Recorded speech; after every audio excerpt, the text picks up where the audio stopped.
Okay, greetings again. My name is Jesse. This video is going to be on politics, and of course, I got to start talking. You'll hear the air conditioning in the background.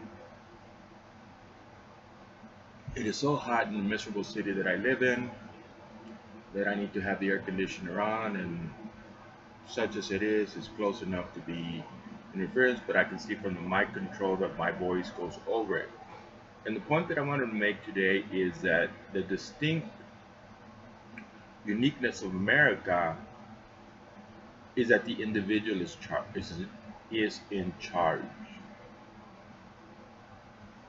Whether it be the healthcare debate or taxes or the wall, what we're seeing is business control of politics.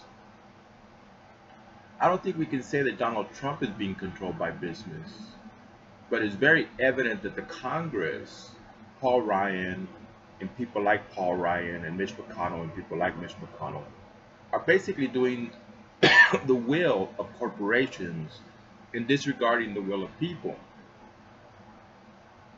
disregarding the will of the people.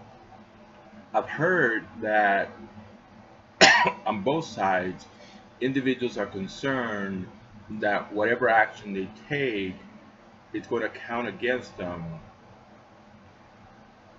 in the midterm elections in their individual regions, districts. And the reality is that it's not.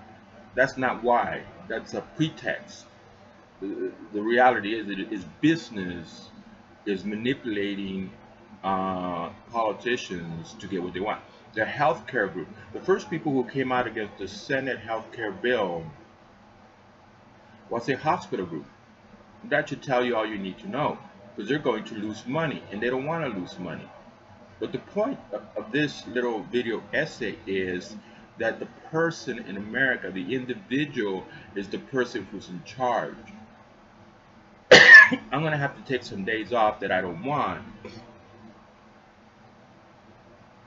but that have been imposed on me. And on those days off, I'm going to entertain myself by posting videos of certain city employees behaving badly. And the world is sort of, it really does look like it's gone down the wrong road. And you have these politicians with arrogant attitudes that they can do what they want, they can be faithful and loyal to their corporate masters, and the people don't matter.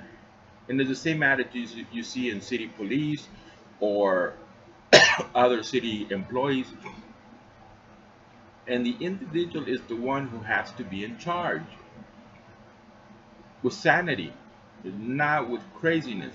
You see the news media gets you worked up, and some people go out and do foolish things.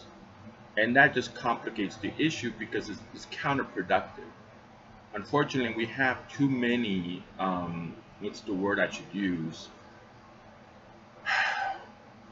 We just have too many people who can't think properly and come to some positive conclusions and even some positive goals and objectives to deal with the challenges that are presenting themselves. But here I am, and there you are, and we are still here. We're still alive. And the decisions that will be made in the Congress are going to have detrimental impact on our personal lives. Healthcare is important. People's lives will be saved by healthcare. People's lives will be improved by healthcare.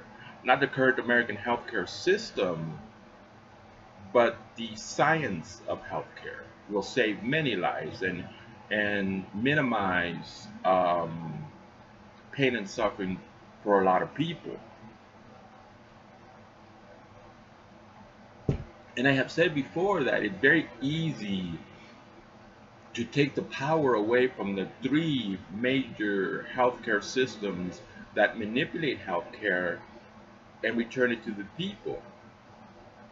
but you need doctors and nurses who are willing to participate in community health, and you also need the customer to participate. The idea that healthcare should be free is a foolish idea. It doesn't work. You don't get good healthcare. In my life, I've had the opportunity to see a for-profit hospital at work and government hospitals at work. Your life is in great danger at a government hospital. There's very little motive for people to be um, providing quality care. During my mother's last challenge with cancer, which she wasn't able to surpass, she couldn't get the appointment she needed for, I believe it was an MRI, and time was of the essence. And she's struggling for an appointment for an MRI at a government hospital because she was on Social Security and she was on Medicaid. And my mother worked. You're not going to accuse my mother of taking advantage of the taxpayer because over 40 years that she worked, the government took money from her. And that was the implied contract. But at the government system, they delayed her care because she couldn't get an appointment. Excuse me, for a MRI. And that's what you get in government: sloppy, unmotivated, um, poor quality healthcare. In a for-profit hospital, it may not be a perfect system, but they're sensitive to the fact that if they don't behave properly, the customer can go to another for-profit hospital. So, and the government hospital literally has captive victims. The poor cannot go anywhere else. And the question is, why is a person poor? The democratic policies make people poor. Uh, the public educational system, it educates someone, but for the majority of the of the public education experience is psychological torture. People leave the public educational system with severe psychological traumas, which are going to interfere with their ability to function in society as adults. If you look at society, the numbers have always been, I'm going to repeat the numbers again, the numbers have always been 85% more or less functional, and 15% of a social group with severe challenges that they cannot overcome. We don't, well, not we, they, Democrats, don't want to have a good look at why a person becomes addicted to drugs, why a person becomes a teenage parent, why a person joins a gang. They don't want to look at it, and they don't want to deal with it as an issue of discipline and as an issue of personal values and personal principles. They think it just happens. They think you're victimized by life. They think that people in Mexico are victimized by life, and that gives them justification to enter the country without the legal right to do so. And all of this has an impact on American society. It influences how much you will make as a career person, or as a basic employee, or even as a business person. Um, it impacts how your personal society. Here in El Paso, Texas, the city representatives and and the mayor make a big deal of quality of life. When you're living in chaos and anarchy, I'm starting to see people in El Paso, Texas run right through red lights.